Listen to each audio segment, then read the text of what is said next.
Selamat sore. Assalamualaikum warahmatullahi wabarakatuh. Perkenankan saya Diana Rahmawati untuk menyambung presentasi mengenai framework secara general tentang geologi Indonesia. Jadi kita akan lanjutkan untuk chapter ke-10 mengenai geologi Laut Banda dan Kepulauan Maluku. Saya akan share screen.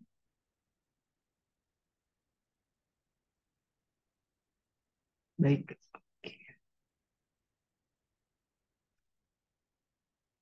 Baik, kita mulai dari pembahasan tentang Laut Banda. Oke, di sini kita mulai dari statement dari HAL tahun 2007. Ini saya ambil bahwa menurut beliau bahwa Laut Banda sendiri ini masih menyimpan beberapa kontroversi. Banyak sekali literatur dan argumen yang uh, di-create begitu ya tentang Laut Banda dibandingkan dengan daerah-daerah lain di Indonesia. Nah, apa sih yang menyebabkan Banda ini menjadi kontroversi? Menurut Hal, yang pertama adalah satu, mengenai umur dan origin dari ocean basinnya. Kemudian yang kedua ada lokasi suturnya. Kemudian yang ketiga ada timing of collision. Yang keempat ada sifat dari subducted crust-nya. Dan yang terakhir adalah bagaimana Laut Banda bisa mempertahankan bentuknya yang sangat unik dan khas ya, berbentuk seperti busur yang sangat baik. Untuk Banda sendiri dibagi menjadi dua sebenarnya, ada inner arc dan ada outer arc. Nanti selanjutnya insya Allah akan kita bahas. Baik, ini adalah relief. Maaf saya tidak cantumkan sumbernya. Ini adalah relief sebenarnya dari Laut Banda itu sendiri. Kita ketahui bahwa dia memiliki relief berbentuk sabuk begitu ya, yang cukup relay nanti terhadap sejarah tektonik yang dialami oleh lempeng-lempeng yang berinteraksi di sini. Di sisi luar kita punya Timor Trough. Timor Trough ini nanti dilanjutkan oleh apa namanya, Seram Trough di sebelah sini. Ya, kita lanjut. Ini adalah kartun ilustrasi dari Pownall dan kawan-kawan di tahun 2013. Nah, ini menunjukkan pola subduksi dari Laut Banda. Pada bagian inner arc-nya, di Laut Banda sebenarnya terjadi subduksi yang cukup bagus dan signifikan bagi gejala vulkanisme yang ada tersebar di situ. Kita ketahui bahwa sepanjang kepulauannya Bali dan Nusa Tenggara ini banyak sekali berjejer gunung-gunung Merapi yang masih aktif. Namun nanti di sisi sebelah timur ada beberapa gunung yang sudah mulai dorman atau tidak aktif begitu. Nanti akan sangat berpengaruh terhadap supply magma dari partial melting yang menurut Satyana tahun 2012 memang sumbernya sudah sangat tua, yaitu sumber berumur Jurassic, sehingga tidak mengalami partial melting lagi dan slabnya begitu sudah terputus begitu, sehingga ini tidak akan mensuplai cukup lagi untuk mensuplai magma di busur kepulauan paling timur dari Laut Banda itu sendiri. Di sini di gambar ini kita ketahui ada istilah namanya rollback ya. Jadi ada slab rollback, ini sangat berasosiasi dengan daerah subduksi. Ini yang menyebabkan Laut Banda memiliki relief dan morfologi berbentuk seperti U begitu ya, yang cukup ikonik begitu. Nah, ini adalah seismik. Kita perhatikan ini line seismiknya yang di warna kuning ini. Dia ada di sebelah timur, di pas yang U tadi ya. Kita lihat di sini ada dua uh, dua plate yang saling berinteraksi. Ini di outer arc-nya.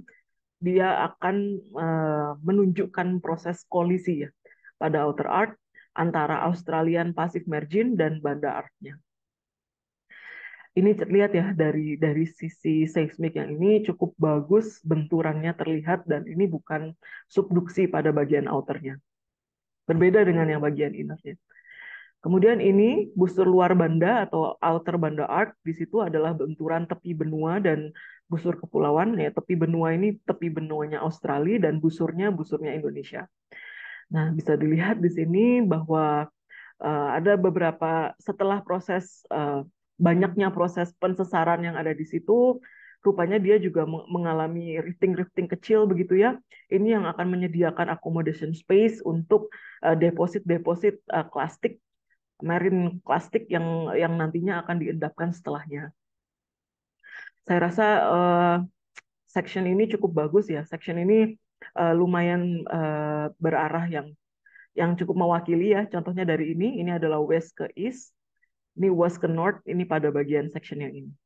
Cukup bagus. Kemudian kalau kita ke sisi Halmahera ya, kita lihat di sini ini line sectionnya line section 4 di sini. Kita lihat dari southwest ke northeast seperti ini profilnya. Ini sayatan A dan B terlihat ada 3 mikrokontinen yang berinteraksi di sini. Satu di bagian mana ini? Maaf ini di bagian oviolit kompleks ini saya kurang tahu karena ini gak ada arahnya. Ini yang bagian kiri ada oviolit kompleks. Saya yakini ini dari punya Sulawesi ya, di sebelah sininya Sulawesi. Kemudian ini ada intrusif di bagian tengah dan di bagian luarnya kita punya Australian mikrokontinen yang saling bertemu di sini. Oh iya, ini publikasi dari Yustiana et al. Tahun 2016.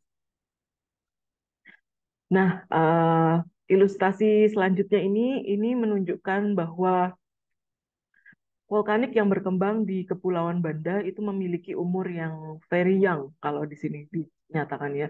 Jadi sangat muda, sekitar 10 juta tahun itu rata-rata yang terbanyak, tapi ada juga yang lebih tua yaitu sekitar di Miocene ya, 20 juta tahun seperti itu. Tapi overall mereka memiliki sejarah vulkanisme yang muda.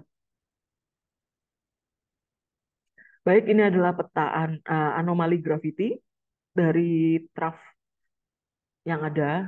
Di situ ada banyak sekali seri trough yang ada ya. Ada dari Timor Trough, lanjut Tanimbar Trough, ada lagi Aru Trough, sampai dengan ke atas ini ada Seram Trough di situ. Kemudian yang ditunjukkan oleh warna ungu itu menunjukkan uh, relief atau morfologi yang sangat dalam. Kemudian yang deep blue ini lautnya juga dalam, cuma saya rasa ini tidak diberi legenda ya.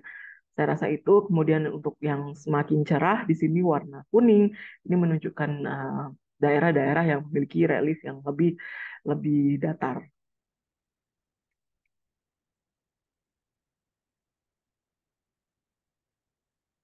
Kita lanjut lagi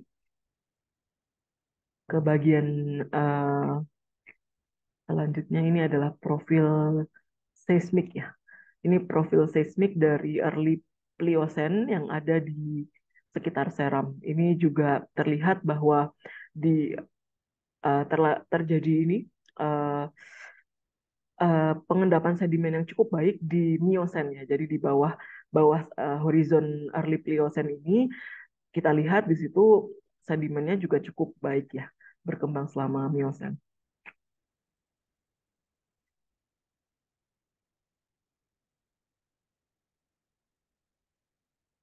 Oke.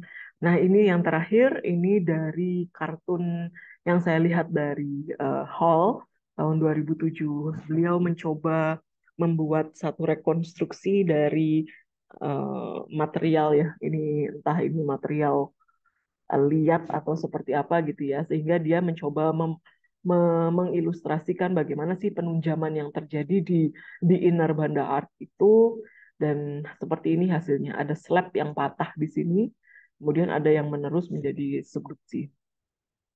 Saya rasa ini cukup baik.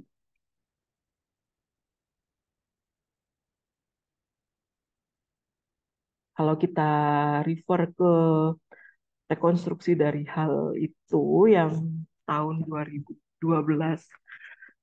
Nah, ini di late Miocene, konfigurasinya masih seperti ini. Kita lihat seram di sini belum ada ya. Ini Sulawesi juga masih patah seperti ini, belum tergabung menjadi satu. Nah, kalau kita maju sedikit, Sulawesi sudah cukup maju. Ini di end of Miocene di 5 juta tahun yang lalu. Nah, ini Banda sudah mulai ada. Timor Traf juga seperti itu ada. Ini Sumba posisinya sudah menjadi blok eksotik di luar sini.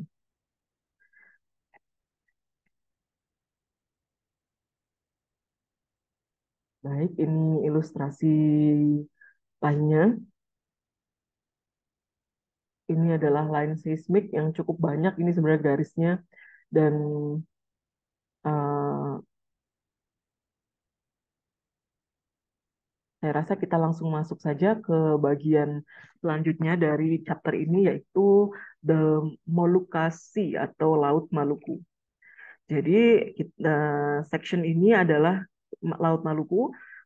Maluku ini terletak di sini nih, di antara Sangihe Arc dan Halmahera Arc.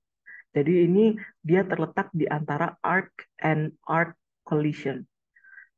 Kemudian dia di sini kalau kita lihat dari uh, konfigurasi plate-nya, kita punya dia kan letaknya di sini di kursor saya ini. Sebenarnya dia juga merupakan perpanjangan interaksi dari lempeng Carolina, lempeng Pasifik, dan lempeng Eurasia di sebelah timur sini ya. Dan ada mikrokontinen Australian Plate di sini. Nah, laut Laut Maluku ini juga bersebelahan dengan tukang besi platform dan ini juga cukup memiliki sejarah geodinamik yang cukup kompleks. Kita lihat di sini dia ada banyak sekali apa ya subduksi. Ini dari tomografi image dari P-wave kita bisa lihat ya. Ini subduksinya seperti ini. Jadi memang sangat kompleks sekali. Kartun selanjutnya adalah ilustrasi mengenai 3D yang ada di Laut Maluku. Jadi sebenarnya ini sangat menarik. Di sini tertulis Sorong Fault. Jadi sebenarnya Sorong Fault ini sangat besar sehingga dia juga sampai dan mempengaruhi pada pada pembentukan bahkan sampai Sulawesi di sini kita lihat. Dan dia juga ikut mempengaruhi sejarah sejarah tektonik yang ada di Laut Maluku. Kita lihat di sini yang menunjam adalah Laut Maluku Plate. Ini adalah teran Laut Maluku ya. Kemudian ini adalah Sangihe Arc dan Halmahera Arc. Nah, ini yang warna kuning ini adalah Laut Maluku. Di perpanjangan bagian utara kita punya Sulusi dan ada Philippine Fault. Ya, jadi kalau di bagian selatan kita punya Sorong Fault, di bagian utara kita punya sesar Filipin dan Philippine Trench. Baik, ini uh, simplified uh, batas lempeng sebenarnya. Jadi ini adalah Sundaland yang di bagian warna hijau ini mewakili Southeast Asia. Kemudian kita juga punya lempeng Australia di bagian yang berwarna merah. Nah, sesar Sorong ini mendorong bagian kepala burung dari Papua sendiri, ya. Dan warna kuning ini menunjukkan Laut Maluku. Jadi dapat dibilang bahwa Laut Maluku ini juga memiliki peranan yang cukup signifikan terhadap tektonik-tektonik yang ada di sebelahnya. Di sebelah barat kita punya Philippine Caroline Plate. Nah, ini peta lebih rinci lagi, ini adalah peta fragmen mikrokontinen. Bisa dilihat di sini kita punya Sula Platform di bagian timur Sulawesi di sini. Di bagian tenggaranya kita punya tukang besi platform. Nah, ini berbatasan laut langsung ya dengan Laut Maluku. Di sini ini ada Pulau Buru, ada Bandasi, ada Banda Ridge, dan sebagainya. Dari sisi stratigrafi, ini adalah perbandingan dari yang ada apa stratigrafi yang ada ini mulai dari Bird Snack sampai East Irian sampai Pulau Obi dan Bacan di sini ya. Kita lihat bahwa mayoritas stratigrafi yang ada itu diwakili dari umur yang sangat tua. Yang paling mudanya saja berumur Cretaceous. Yang paling tua dan masih unknown ya di sebagian lokasi itu adalah dari Devon dan Silurian.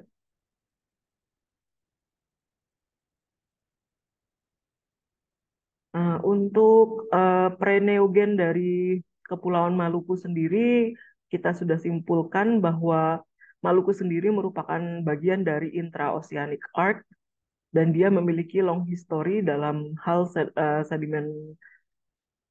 sedimentasinya.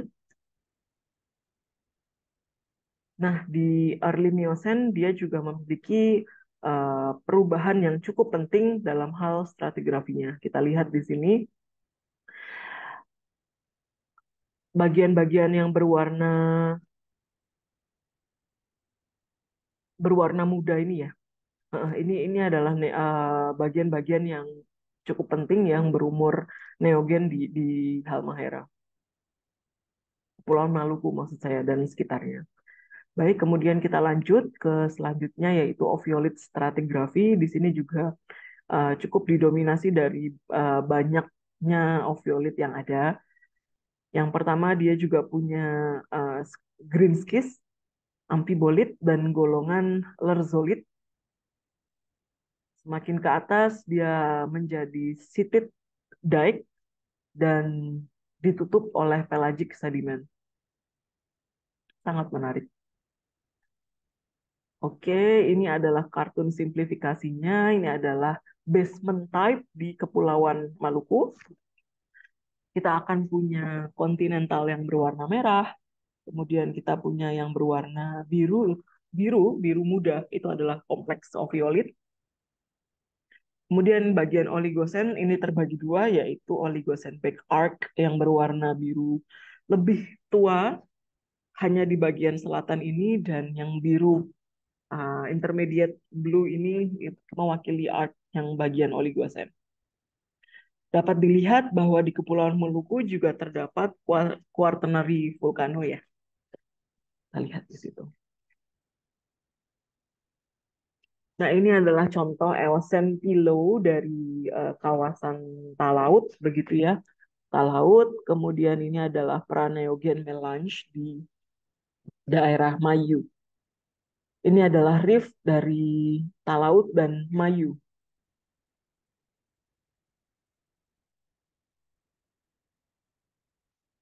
Oke, jadi bisa kita simpulkan bahwa Laut Maluku itu mm, ada beberapa proses yang terjadi di dalamnya yang cukup signifikan dan sangat rumit. Yang pertama adalah Neogen Halmahera Arc hanya aktif dari kurang dari 15 juta tahun yang lalu.